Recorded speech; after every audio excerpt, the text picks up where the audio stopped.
એને આપણે ક્યારેય ભૂલવા ન જોઈએ. કળિયુગમાં લોકો મા બાપને ખૂબ જ ભૂલી જાય છે.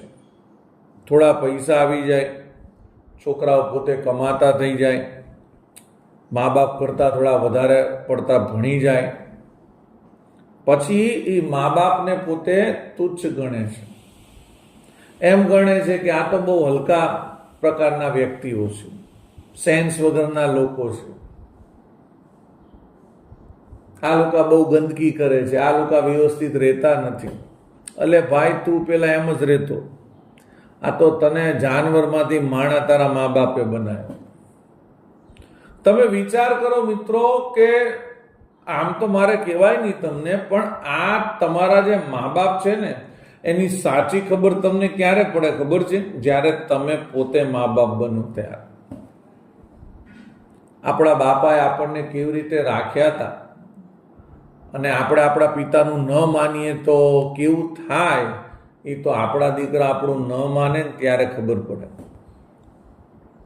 બીજું કે જ્યારે આપણા દીકરાઓ આપણી પાસે કોઈ વસ્તુ માંગે અને ગજવામાં પૈસા ઓછા હોય અને મોટી ડિમાન્ડ થાય ત્યારે ખબર પડે કે મારી પાસે તો પૈસા છે, તે છતાં હું મારા દીકરાની જરૂરિયાત પૂરી નથી કરી શકતો. મારા બાપ પાસે તો ગજવામાં રૂપિયા નહોતા, તે છતાં મને બધી વસ્તુ અપાવતા. તો એ ક્યાંથી અપાવતા હશે? એટલે હું તો દરેક વ્યક્તિને કહું, આગે આગે ગોરખ જાગે. ધીમે ધીમે તમે આગળ જાઓ ને એટલે તમને ખબર પડે કે ખરેખર મા બાપને ભગવાનનો જે દરજ્જો આપ્યો છે ને એ ખોટો નથી. ભગવાનની તો ભક્તિ કરવી પડે. ભક્તિ કર્યા પછી એ ભગવાન તમારી પરીક્ષા લે અને પરીક્ષામાં પાસ થાવ તો ભગવાન તમને મદદ કરે. જ્યારે મા બાપ એવા ભગવાન છે કે ના એની ભક્તિ કરો, તમે એમને હેરાન કરો, ખરાબ વચનો બોલો, જેમ તેમ બોલો, તે છતાંય મા બાપ તમને વગર પરીક્ષાએ ફળ આપે છે. જે જોઈએ એ બધું આપે છે. નાનકડી તમને વાત કરું કે જ્યારે તમે મોટા થયા હો અને કોઈ મોટું ફંક્શન હોય ને એ ફંક્શનમાં તમારા પિતા અથવા તો તમારી માતા, તમે ફંક્શનમાં તમારા મા બાપને લઈ જ નહીં જાઓ મને ખબર છે, પણ કદાચ કોક કામવશ દોડતા દોડતા એ તમને શોધતા એ ફંક્શનમાં આવશે અને 5-6 જણા તમારી ભાષામાં બહુ ભણેલા હાઈ એજ્યુકેટેડ લોકો વચ્ચે તમને તમારા પિતા અને માતા બોલાવશે તો તમને એ વખતે એમ લાગશે કે આ મારું ઇન્સલ્ટ કરી નાખ્યું. મિત્રો તમે વિચાર કરો, જ્યારે આપણા પણ મમ્મી પપ્પા જ્યારે આવા કોઈ સંબંધીઓ જોડે હતા ત્યારે આપણે ઘણીવાર એમના ઉપર ચા ઢોળી દેતા હતા. ઘણીવાર એમની એ બધાની સામે આપણે આપણા મમ્મી પપ્પાની સામે ગુસ્સે થઈ જતા, ઘણીવાર વસ્તુ તોડી નાખતા. એની વાત જવા દો, ઘણીવાર આપણા પિતાએ આપણને હેતથી ખોળામાં બેસાડ્યા હોય તો આપણે ટોયલેટ પણ કરી જતા. તો આપણને તો કોઈ દિવસ આપણા મા બાપે એવું નથી વિચાર્યું કે આને મારી ઇજ્જત થોડીક બગાડી. પણ આપણને એમ થાય છે કે અરે રે આ ક્યાં આયા. હવે લોકો મારા પર હસશે કે આવા એના મમ્મી પપ્પા. હું તો કહું સાહેબ, મા બાપ આપણા સારા જ હોય, પણ આપણે જ્યારે વધારે ભણી જઈએ છીએ ને એટલે આપણને આપણાથી થોડાક નીચા લાગે છે. ગમે તેવા હોય સાહેબ, આપણા મા બાપ છે. મેં તો એવાય દીકરા જોયા છે કે હોટલમાં જાય ને તો એના પિતાને પોતાના હાથેથી ખવડાવતા અને એના પિતા ઉંમર લાયક હોય અને ખાતા ખાતા સાહેબ એમ કહેવાય કે પડતું હોય તો એ રૂમાલ વડે લૂછતો જતો હોય. અને એવાય જોયા છે કે હોટલમાં મા બાપને લઈ જ નથી જતા અને કદાચ જો એ પિતા ખાતા બિચારા ઢોળે તો દીકરો સામે એને ખીજાય છે કે એટલે જ હું તમને નથી લાવતો, તમને કંઈ ખાતા આવડતું નથી. જો બધા આપણી સામું જોવે છે. કહેવાનો મતલબ મિત્રો, મા બાપને ભૂલશો નહીં. તમે 7મા ધોરણમાં આવી ગયા અને જો તમે આ સરસ મજાનું જે કાવ્ય છે, ભજન છે, એને જીવનમાં ઉતારી દો ને તો પણ તમે જીવનનો એક મોટો પાઠ આજે શીખી જશો. મા બાપ એ શબ્દ તમે જુઓ, મા અને બાપ, 3 અક્ષરનો શબ્દ છે, પણ એ જીવે ત્યાં સુધી સાહેબ આપણી ચિંતા કરે. દીકરો મોટો થઈ ગયો હોય, નોકરીએ જતો હોય, રાત્રે 11, 11:30 થાય, દીકરાના પત્ની એટલે એના ઘરના એ દીકરાના બધા દીકરાઓ બધા જ સૂઈ ગયા હોય ઘરમાં, પણ જાગતા હોય ને તો એના મમ્મી અને પપ્પા એટલે એના મા બાપ જાગતા હોય. માં આખો દિવસ પૂછે, તમને કહું છું, કેમ હજી આવ્યો નથી, કેમ હજી આવ્યો નથી? અને ચિંતાવશ થઈને ક્યારેક ફોન કરી દે ને દીકરાને, તો દીકરો ફોન પર ગુસ્સે થાય છે કે શું આખો દિવસ ફોન કર્યા કરો છો? અમે કઈ નાના છીએ? હવે આવી જઈશું અમારી જાતે, શું ચિંતા કરો છો? આવા કડવા વચનો પણ એ સાંભળી લે છે. એ ડોબાને એ ખબર નથી પડતી કે માં છે હજી સુધી જાગે છે, એની રાહ જોવે છે, અને બૈરું એનું ક્યારનું હોઈ ગયું છે કે આવું હોય તો આવે, નીકળ રે બહાર. પછી સાહેબ દીકરો ખીજાય તોય માં એને જવા દે. બૈરા સામે ખીજાવ તમે, ખબર પડે, 10 દાડા સુધી બોલાવે નહીં, કેટલાય નાટક કરે, 10-20 હજારની વસ્તુ લે, તારી ગોંડ માને, એ પેલા માને નહીં. માને આટલું ખીજાયો હોય દીકરો, તે છતાંય સાહેબ જ્યારે દીકરો 11:30 ઘરે આવે ત્યારે માં હસતા મોઢે બારણું ખોલે, તો પણ હજી દીકરો એના ઉપર હસશે નહીં, એટલે કે એના ઉપર સ્માઇલ નહીં આપે, માને સ્માઇલ નહીં આપે, ઉલટો ગુસ્સે થશે કે કીધું તું તને સુઈ જવાનું, શું કામ જાગે છે? અલ્યા ડોહા હુઈ ગયા હોત તો બાયણું કોણ ખોલતું? પેલી મિસ મેડમ ખોલતી, અને એ તો જો કદાચ બહુ રિંગ મારતો ને ખોલતી ને 2 દેતી તને કે મોડા આવું હોય ને હું બગાડો છો મારી, તોય માં કશું ના. માં કે જા બેટા હાથ પગ મોઢું ધોઈ લે. ઘણી વાર એના પિતા એની માને કહેતા હોય કે શું આખો દિવસ છોકરો છોકરો કરે, જવા દે ને જેમ કરવું એમ. તો ત્યારે માં શબ્દ શું બોલે છે કે એ તો છોકરું કહેવાય, ભલે મોટો થઈ ગયો તોય શું કે એ તો છોકરું કહેવાય, એ તો બોલે, બિચારો આખા દિવસનો થાક્યો હોય તો બોલે તો ખરો ને. હા, ને સાહેબ પેલો હાથ પગ મોઢું ધોઈ નથી બહાર આવ્યો હોય, મિસ મેડમ હોય તો હજી જમવાનું તૈયાર ના થયું હોય, મિસ મેડમ તો અત્યારે સૂતા છે, પણ ટેબલ ઉપર સાહેબ 56 પ્રકારનું જમવાનું એની માએ ગરમા ગરમ તૈયાર કરીને રાખ્યું હોય, કે બેટા ખાઈ લે. અને ત્યારે સાહેબ દીકરાના અંતરાત્મામાં એને અહેસાસ થાય કે ખરેખર જીવનમાં માં છે ને તો બધું જ છે. અને પછી એની માને સ્માઇલ આપે છે અને કહે છે કે મમ્મી તું હજી જાગે છે? તો કે હા બેટા, તે ખાધું ના હોય તો? તે જમી લીધું? ના બેટા, તું જમીશ ને પછી હું તારા પપ્પા જમીશું. વિચાર કરો. અને મિસ મેડમ ને પેલા છોકરાઓ ક્યારના ઢેંચીને હુઈ ગયા હોય. સાહેબ મા અને બાપ જે એવું દેવી તત્વ છે ને કે જીવનમાં મળવું બહુ મુશ્કેલ છે. અને એટલા માટે જ આજના પરિવારોનું એમ કહું છું, તમે દીકરાઓને હું નથી કહેતો તમારા ઘરમાં દાદા દાદી રાખવા, એ દાદી જેટલું ધ્યાન રાખે ને એટલું માય ના રાખી શકે. દાદા દાદી તમે રાખો ને તો એક તો સંસ્કારનું સિંચન થાય. અને જો એક વસ્તુ સમજો, આજે હું તમને એક વાત કરું, આજના 9 દંપતીઓ એવું વિચારે કે અમે એકલા રહીએ તો મા બાપ કોની જોડે રહે? મને ઘણી વાર એવા પ્રશ્નો થાય કે ઘણા ટ્યુશનમાં અમે ભણાવવા જઈએ ને તો બેન બેઠા બેઠા રડતા હોય. આપણે કે કેમ રડે છે? તો કે જુઓ ને સાહેબ, મેં ના પાડી એમને તોય પેલા છોકરાને હોસ્ટેલમાં મૂકી દીધો, હવે મને એના વગર ગમતું નથી. ત્યારે મને મનમાં થાય, ડોહા તે કોકના છોકરાને 5 વર્ષથી શહેરમાં લઈ આવી છે તો એના મા બાપને એના વગર ગમતું હશે? જેવું કરો તેવું ભરો, એ ભાવ ના ભૂલશો નહીં. તમે જેવું કરશો ને એવું થશે. પાછી વાત ઉપર આવી જઈએ. દીકરો જમી લે છે, જમ્યા પછી હાથ ધોવે છે, માં મુખવાસની ડબ્બી લઈને આવે છે, મુખવાસ આપે છે અને કહે છે દીકરા હવે તો સૂઈ જા, જા. અરે ના માં હું બધું મૂકી દઉં. અરે ના, તારે ના મૂકવાનું, મૂકી દઈશ.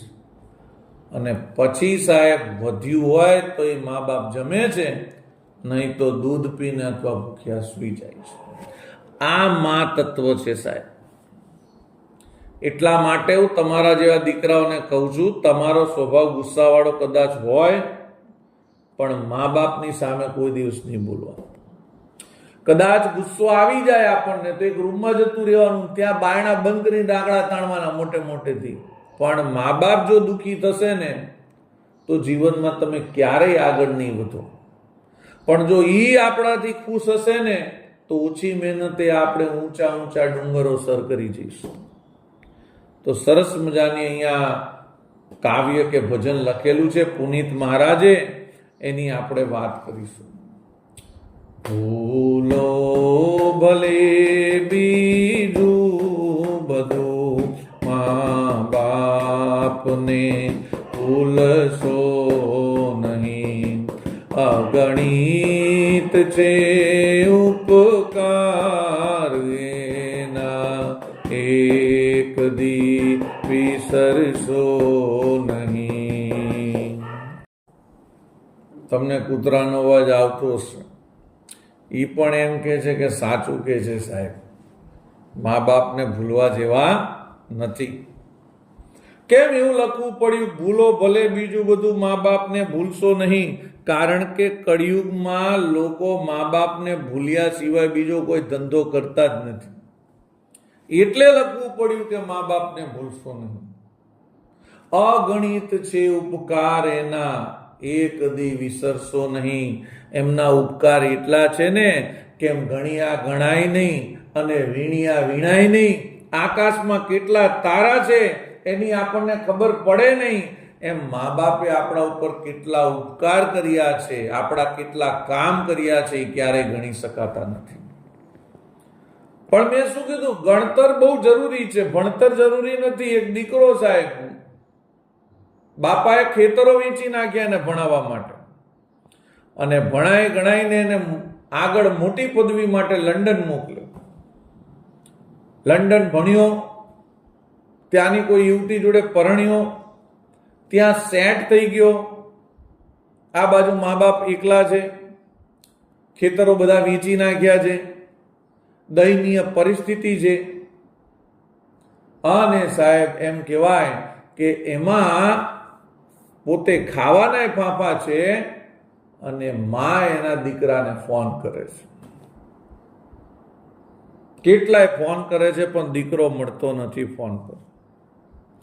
ઘણી વાર તો એનો ક્લાર્ક હોય છે, એ જાય છે કે સાહેબ તમારી માતાનો ફોન છે, ત્યારે એમ કહે છે કે એમ કહી દો બહાર ગયા છે. પણ જ્યારે એના કોઈ રિલેટિવ સાહેબ એ લંડન ગયા અને દીકરાને મળ્યા અને મા બાપની પરિસ્થિતિ કીધી, ત્યારે દીકરાએ માને ફોન કર્યો કે જય શ્રી કૃષ્ણમાં, બોલો શું હતું? તમે જુઓ, બહુ દીકરાને ભણાવવાની એ ઘાતક છે. પેલી કહેવત છે ને કે ઘરમાં કૂતરો પાડ્યો હોય તો કોક વાર આપણો જ વારો લઈ લે. એમ દીકરાને આપણે બહુ ભણાવીએ ને તો એ આપણી પાછળ જ વાપરે. માએ કીધું બેટા હું તને ઘણા ટાઈમથી રિંગ કરું છું, તું ઉપાડતો નથી. અરે માં મારે બીજા કામ હોય ને, મારે કંઈ એક કામ થોડું હોય તારી જેમ. માં ભૂલી ગઈ. ચાલો દીકરો છે. શું હતું કે અરે બેટા આટલા બધા વર્ષો થયા, મારે તારું મોઢું જોવું હતું. જો પરિસ્થિતિની તો વાત જ નથી કરતી એની માં, કંઈ ખાવાના ફાંફા છે, કેટલાય દિવસથી અમે ભૂખ્યા છીએ, તારા પિતા માંદા છે. કેમ? માને એમ છે કે જો આ બધું કહીશ તો મારો દીકરો બિચારો ચિંતા કરશે. એમાં શું મોઢું જોવાનું હોય માં? અત્યારે તો ટેકનોલોજી છે, લાઈવ વિડીયો કોલ કરું. અરે ના બેટા, કેટલાય વખત થયા તારા માથે હાથ નથી ફેર્યો, તું એકવાર આવ. ત્યારે દીકરો કહે છે કે માં મને એવી ડર્ટી કન્ટ્રીમાં ના ફાવે. હવે આને ધોકો લેવો પડે જ નહીં. અહીં સાલો ગાયના પૂદરામાં જ રમ્યો છે અને હવે એને ડર્ટી કન્ટ્રી લાગે છે. પછી દીકરો કહે છે કે માં, પસા કાકા આયા હતા મળવા, એમને મને કીધું તું કે તમારે પૈસાની જરૂર છે. અરે ના રે બેટા, કઈ જરૂર નથી. ના માં બોલ, કેટલા પૈસા મૂકું? બેટા, પૈસા કરતા તું આવે ને તોય અમને સારું થઈ જશે. માં, એ બધી વાત જવા દે તું, મારી પાસે એવો ટાઈમ નથી. હું તને કાલે ફોન કરીશ, તું મને કહી દે અત્યાર સુધી તે મારી પાછળ કેટલા પૈસા વાપર્યા છે, તું કેટલા પૈસા હું તને મોકલી દઉં. બોલ, તમે મારા માટે શું કર્યું છે? અને સાહેબ, માની આંખમાંથી એમ કહેવાય કે દળ આહુડા વહેવા માંડે છે. અને માં કહે છે કે બેટા, હું માં છું. મેં કોઈ દિવસ કાગળમાં લખીને તારી પાછળ કામ નથી કર્યા. મારે તને કેવું ના જોઈએ, પણ તે આજે એવી વાત કરી છે કે જે ખરેખર જીવતા વ્યક્તિ માટે મોત સમાન છે. દીકરા, અમે કઈ તારી પાસેથી પૈસા પાછા લેવા માટે કામ નહોતા કર્યા, પણ યાદ રાખજે, એક દિવસ તને એવો આવશે કે તને તારી મા બાપની યાદ બહુ આવશે, પણ તારા મા બાપ તારી જોડે નહીં હોય. અને એમ કરીને એ માં રડતા હૈયે રડતી આંખે ફોન મૂકી દે છે. દીકરાને કાંઈ ફેર પડતો નથી. સમય જાય છે અને બંને મા બાપ પોતે ઘરમાં એકલા ભૂખના માર્યા મરી જાય છે. સાહેબ, મરી તો જાય છે, પરંતુ 10 દિવસ સુધી એમનું શરીર ઘરની અંદર સડે છે. આજુબાજુ કોઈને ખબર નથી. બધાને એમ કે આ ડોસા ડોસી કદાચ બહાર ગયા હશે. પણ જ્યારે વાસ આવવા માંડે છે અને લોકો પછી બહારનું તોડે છે, ત્યારે ખબર પડે છે કે બોડી તો આખી સડી ગઈ છે ને બધે અંદર જીવડા થઈ ગયા છે ને વાસ મારે છે. અને પછી પોલીસને ફોન કરે છે અને એ બોડીનું પોસ્ટમોર્ટમ કરીને અગ્નિદાહ અપાય છે. વિચાર કરો, આવી રીતે દીકરાને ભણાઈને વિદેશમાં મૂકવા એના કરતાં તો ડોહાઓને અર્ધ કચરા રાખીને ગામમાં રાખવા સારા. અને આ કયા દીકરાઓ મને કહેવા દો સાહેબ, આજે જે અંગ્રેજી મીડિયમના જે ભૂત લાગ્યા છે બધાઓને, આ એવા દીકરાઓ. જે દીકરા સાહેબ બચપનથી બાળપણથી અંગ્રેજી મીડિયમમાં ભણ્યા હોય, એ ડોહાઓ અંગ્રેજ જ થાય, પછી એ સાચા ભારતીય ન થાય. ઇંગ્લેન્ડમાં જ્યારે છોકરાઓ મોટા થઈ જાય છે તો એ એના મા બાપ પ્રત્યે કોઈ રિસ્પોન્સિબિલિટી રાખતા જ નથી. એટલે હું ઘણી વાર કહું છું કે આપણા દેશમાં આપણી માને જે ભાષા આવડતી હોય ને એ ભાષા શીખવાડે. પણ નહીં, આ તો કેવું છે ખબર છે, આપણે કહીએ છીએ કે માણસ છે ને એ માણસ છે, ખરેખર માણસ એ માણસ નથી, ઢોર છે. એક ભેંસ જાય એની વાય બધી જાય. એક ઇંગ્લિશ મીડિયમમાં મૂકે એની વાય બધા મૂકે.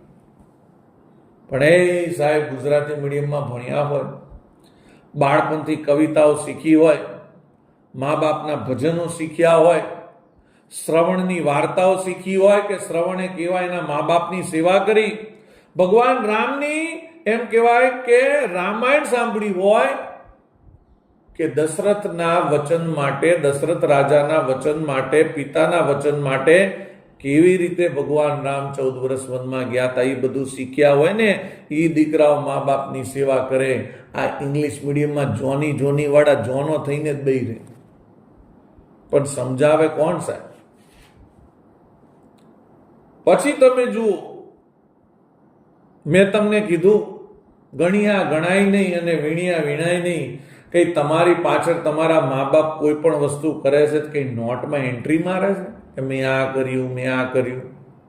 એ તો સાલાઓ આપણે મા બાપને પૈસા મોટા થઈને આલીશું તો ડાયરીમાં એન્ટ્રી કરીશું, મેં મારા બાપાને 5,000 રૂપિયા આલ્યા, મેં મારી માને 3,000 રૂપિયા આલ્યા. આપણે એન્ટ્રીઓ કરીએ છીએ. એ કોઈ દિવસ કોઈ નોંધ રાખતા નથી. પોતાનું સર્વસ્વ દીકરાઓ પાછળ ખર્ચી નાખે છે. પિતા પોતાનું શરીર આખું નીચોડીને દીકરાઓના ઘડતરમાં વાપરી નાખે છે. નીચોડીને એટલે આખો દિવસ બિચારા તનતોડ મહેનત કરે. સવારના 6, 5 વાગ્યાથી ઉઠી જાય, 12 વાગ્યા સુધી એક ધારી મહેનત કરે. જે દીકરાઓથી કલાક બેન વંચાતું નથી, 2 કલાક બેવે તો કેળો દુખે છે, એમના બાપાઓને પૂછો 12, 15 કલાક કામ કરે છે તો કોના હાટું કરે છે? માં પોતાનું આખું જીવન, પોતાના શોખ અને પોતાનું સૌંદર્ય એ દીકરાઓ પાછળ ખર્ચી નાખે છે. કહેવાનો મતલબ, દીકરાએ કીધું તમે મોટા થઈને કદાચ કહો ને તો આ યાદ કરજો, મા બાપને કોઈ દિવસ એમ ના કહેવાય, બોલો તમે મારી પાછળ કેટલા ખર્ચ્યા હું તમને ગણીને આપી દઉં. પથ્થર પૂજ્યા પૃથ્વી તણા, ત્યારે દીઠું તમ મુખડું, એ પુનીત જનના કાળજ, પથ્થર બની છૂદશો નહીં. પથ્થર પૂજ્યા પૃથ્વી તણા. સાહેબ, દંપતી જ્યારે પરણે છે, પરણ્યા પછી કેટલી માનતાઓ રાખે. એ સાહેબ ગિરનારની માનતા રાખે, પાવાગઢની માનતા રાખે કે હે માં, મારે ત્યાં દીકરાનો જન્મ થશે તો હું દરેક પગથિયે ચાંદલા કરતો આવીશ. અને સાહેબ માની માનતા રાખે, એ આપણી માં છે, આપણા પર દયા રાખે. અને સાહેબ ત્યાં પારણું બંધાઈને દીકરાનો જન્મ થાય તો ભરા બપોરે તડકામાં પણ એ મા બાપ એ બાધા પૂરી કરતા હોય છે. ઘણા લોકો તો એવી બાધા રાખે, મારે ત્યાં દીકરો આવશે તો હું ખુલ્લા પગે ચાલતો છેક દ્વારકા જઈશ. મિત્રો ધ્યાન રાખો, આટલી બધી બાધાઓ રાખે, પથ્થરો પૂજે, ત્યારે તમારું મોઢું જોવા મળે. મને તો ઘણીવાર એ વિચાર આવે છે કે તમારો જન્મ થયો ત્યારે તમારા મા બાપ તમારી સામે હતા. મને એવું લાગે છે ત્યાં સુધી તમને પહેલવેલા એમને જોયા હતા અને તમે એમને જોયા હતા. શું એમનો છેલ્લો સમય હોય ત્યારે તમે એમની જોડે ન રહી શકો? રહી શકો કે નહીં? રહેવું જ જોઈએ સાહેબ. જેમ આપણો જન્મ થયો અને આપણી પાછળ સાહેબ 1 વર્ષ સુધી તો એટલી બધી ચીવટ રાખી.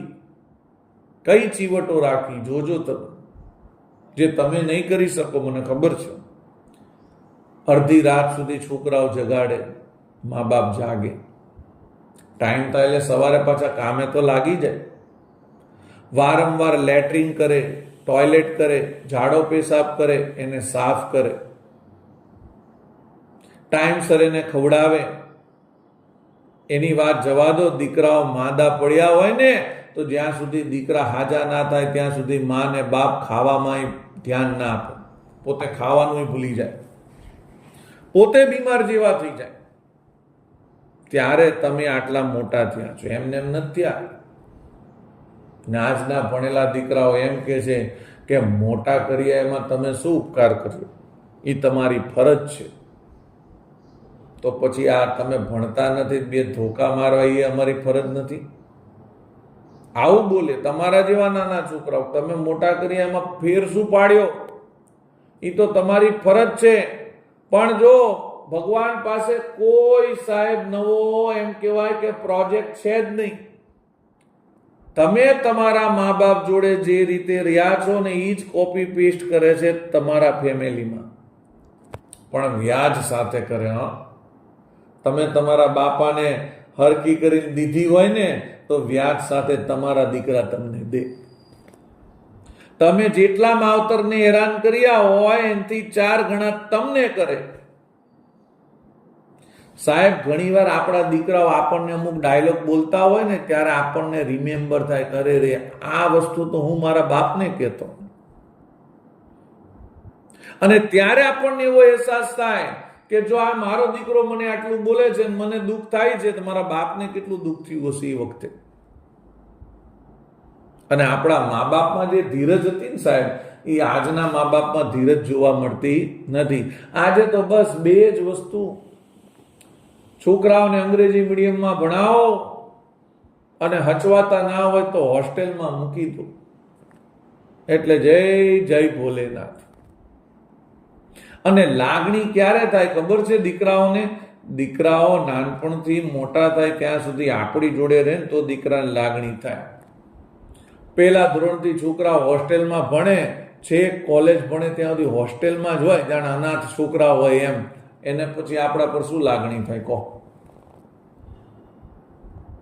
એટલે કે જે કેટલા સાહેબ પથ્થર પૂજ્યા ત્યારે તમારું મુખડું જોયું, તમારું મોઢું જોયું, ઈ પુનિત જનના કાળજા, પૂજ્ય એવા મા બાપના કાળજા એટલે હૃદયને તમે પથ્થર બનીને છૂંદશો નહીં.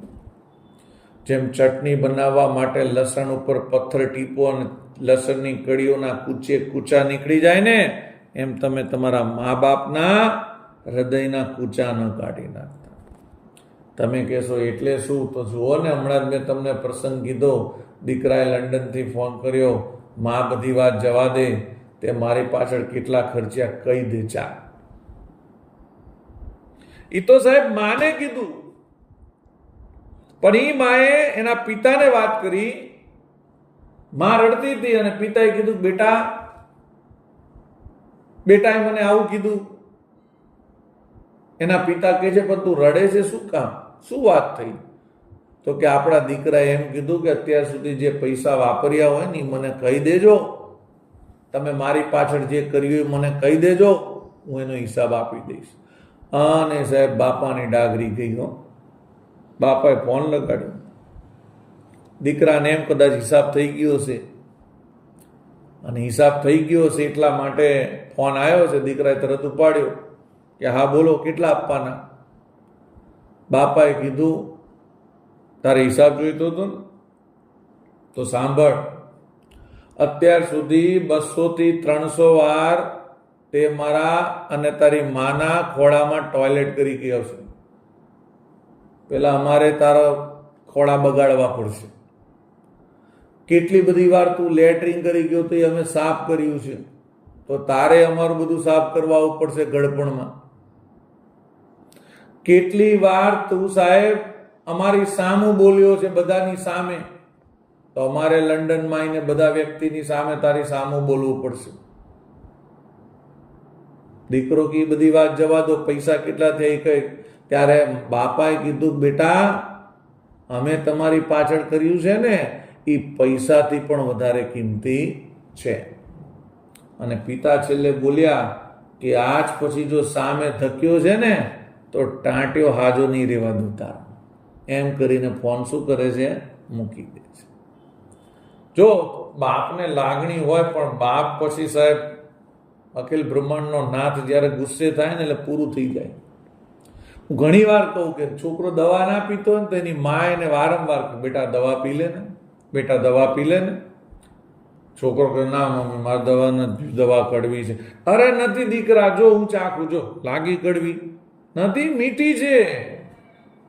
બેઠો બેઠો ખૂણામાં બાપો ક્યારનો જોતો હોય કે હાડો 10 મિનિટ નાટક કરે છે.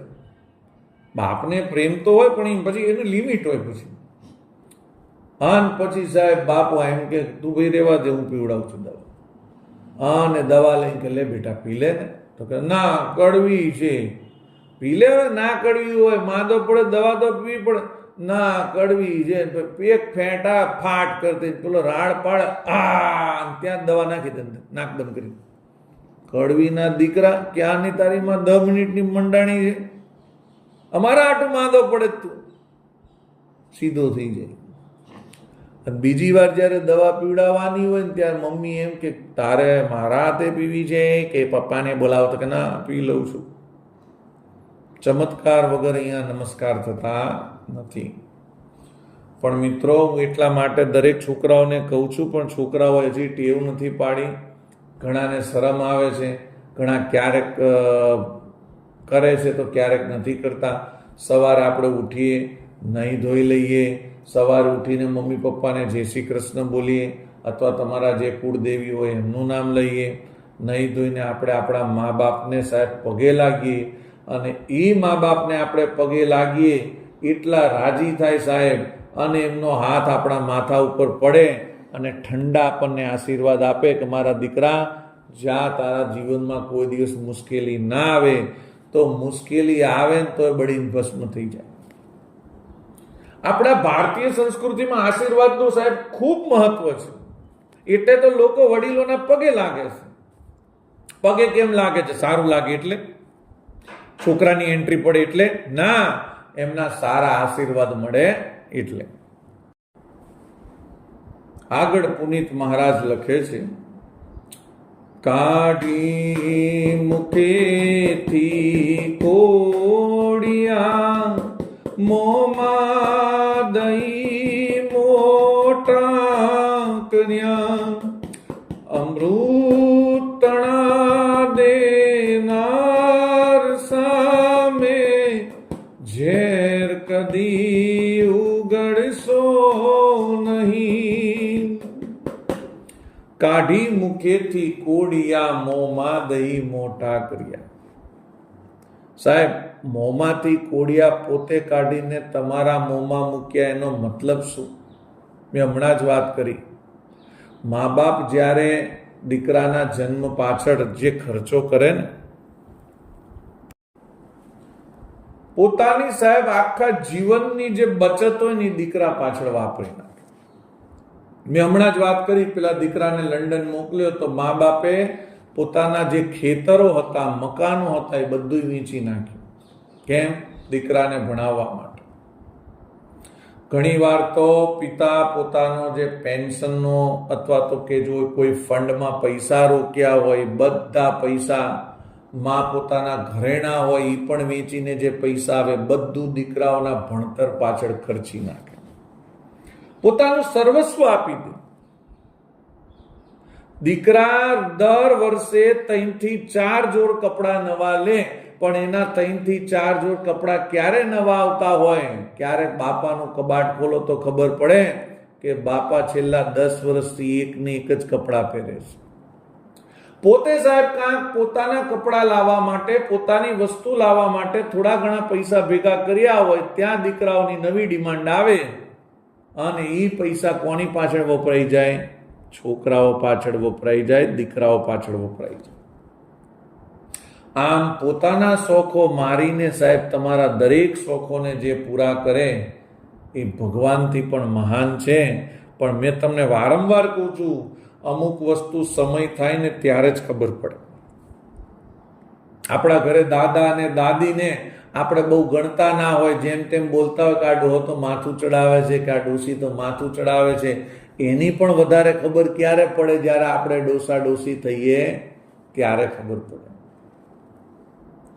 અમૃત તણા દેનાર સામે ઝેર કદી ઉગડશો નહીં. તમને જે અમૃત સમા તમારા મા બાપ છે એની સામે તમે સાહેબ ક્યારેય ઝેર ના ઓકતા. ઝેર ઓકવું એટલે એમને તમારું આટલું બધું કામ કર્યું હોય, આપણે વધારે નથી કરવાનું સાહેબ, પણ ઘડપણ થાય એટલે આપણા મા બાપને આપણી સાથે રાખવાના છે. એટલું જ નહીં, પણ આખો દિવસ આપણે વ્યસ્ત હોય તો એમાંથી અડધો કલાક કે કલાક આપણા મા બાપ જોડે બેસીને વાતો કરવાની છે. એક દીકરો સાહેબ મા બાપને રાખે ખરો, પણ ઘરની બહાર ચોકમાં ખૂણામાં એક રૂમ બનાવેલો. માં તો શું છે ખબર છે? દીકરાને રોજ જતો આવતો જોવે તો જોઈને રાજી થાય. દીકરો ઓફિસે જવાનો હોય તો દીકરાને ખબર ના પડે એમ એના બૂટ હોય કે ઈ હોય, માં બધું સાફ કરીને કમ્પ્લીટ રાખે. દીકરો જવાનો હોય તો એની ગાડી બાડી સાફ કરી દે. દીકરાને ખબર ના હોય મારી માએ સાફ કરી છે. બાપા એક દિવસ દીકરાને બોલાય, બેટા એક 5 મિનિટ આવજે ને. રવિવાર હશે એટલે દીકરો ગયો હશે, એની કામ તો જાય નહીં. એનો જવાબ એક જ હોય, મારી પાસે ટાઈમ નથી. દીકરો ગયો સાહેબ. બાપાએ કીધું, બેટા નોકરી સારી લાગે છે નહીં તારી? તો કે હા પિતાજી, 50,000 પગાર છે. એમ? તો મારા દીકરા એક દિવસનો આમ કેટલો પગાર થતો હશે તારો? એક દિવસનો પિતાજી મારો 1000 રૂપિયા પગાર થાય. એમ? દિવસના 1000 રૂપિયા? તો કે હા. અને બાપો સાહેબ ઓશિકા નીચેથી 3000 રૂપિયા કાઢે છે, છોકરાના હાથમાં આપે છે. લે બેટા 3000 રૂપિયા, તારે દિવસના 1000 રૂપિયા છે ને, હું તને 3 ગણા પૈસા આપું છું, 3000 રૂપિયા આપું છું. કાલનો દિવસ તું મારી જોડે રહે છે. ભલે તારો નોકરીના 1000 રૂપિયા જાય એક દિવસના, હું તને સામે 3000 આલું છું, પણ કાલનો દિવસ તું મારી જોડે રહેજે. આટલું કે છે ત્યાં દીકરાની આંખમાંથી આંવડા વહી જાય છે. એને ખબર પડી જાય છે આ તો હારા દીકરા હોય ને તો ખબર પડે, નહીં તો બીજા દીકરા હોય તો 3000 લઈ જાય અને બેસે નહીં, અને પાછા બાપાને કે બીજા હોય તો આલજો, તમારે શું કામ છે પૈસા રાખીને. અને દીકરો સાહેબ એના બાપને ભેટી પડે છે. અરે પિતાજી મને માફ કરી દો, આ કામમાં ને કામમાં મને ખબર ન પડી. અને ત્યારથી દીકરો જ્યારે ઓફિસેથી આવે ને, હાથ પગ મોઢું ધોઈને એ પિતાના રૂમમાં જાય અને ત્યાં એમની જોડે 1-1.5 કલાક વાતો કરે. વાતો રોજ કરે, પ્રેમ ભાવ વધ્યો. અને જો ભાઈ સાથે રહો ને એટલે લાગણી વધે. એક ને એક ઘરમાં વ્યક્તિ જો વાતો ના કરતા હોય ને પોતપોતાના રૂમમાં પડ્યા રહેતા હોય ને, ત્યાં લાગણી ના વધે, ત્યાં ઝઘડા વધે. અને ધીમે ધીમે પછી દીકરા એના બાપ માટે સરસ મજાનો રૂમ ઘરની અંદર તૈયાર કરાયો અને મા ને બાપને ઘરમાં લઈ આવ્યો. પણ દરેક ઘરમાં ઘર ઘર કી એક કહાની, घर घर की एक कहानी, सब घर में रहती एक सयानी रानी. एक દિવસ થયો અને એની પત્નીએ કીધું, તમને કહું છું, આ તમારા મા બાપ ત્યાં ખૂણામાં પડ્યા હતા, એ શું ખોટું હતું તમે અહીંયા લઈ આવ્યા? પતિએ શાંતિથી જવાબ આપ્યો, કેમ તને કઈ વાંધો છે? વાંધો શું હોય, આડવાડોઈને અહીંયા લાવવાની ક્યાં જરૂર હતી? સાહેબ એટલું બોલ્યો અને પતિનું મગજ ગયું હબબબબમ કરીને ગાલ ઉપર એક ચોડી અને કીધું, જો આ બોલી તું પછી આવી, આ પેલા છે રેવું જ શાંતિથી રહેજે, નહીં તો ઘર ભેગી થઈ જજે. સાહેબ આ હબબમ જે વસ્તુ છે ને, એ આજે જો દરેક ઘરમાં થઈ જાય ને તો આ મા બાપને વૃદ્ધાશ્રમમાં જવાનો વારો આવે નહીં. તમે કહેશો કે સાહેબ પછી શું થયું? પછી શું થાય? પત્ની બીજે દિવસથી સીધી ચાલવા લાગી.